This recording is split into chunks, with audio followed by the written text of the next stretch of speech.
pray, seek him, implore him, and trust him to move to meet the need that you have right now in your life. Here is a group of people fasting. God responds by meeting the need. A second example I love is in Acts chapter 13. I'm just going to jump around the scriptures. Can I do that? I'm going outside of what I normally do. Is that, anybody got a problem with that? The book of Acts was written by a Gentile named Luke. He records the first 30 years of church history.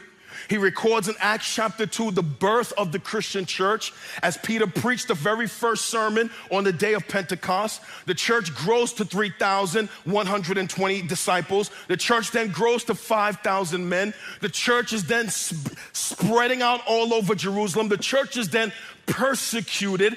As the church is persecuted, they flee Jerusalem, and the gospel spreads around the known world at that time. The first martyr is killed, Stephen. And then the second martyr is killed, James. He's killed by a king named Herod. So now the church is growing and dealing with persecution at the same time. Okay, everybody missed that. The church is growing and dealing with persecution at the same time. Okay, it's gonna hit somebody when they get home. The church is growing and dealing with persecution at the same time.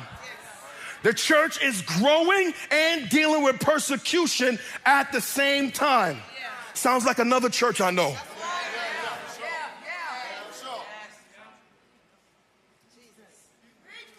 I'm trying to, sister.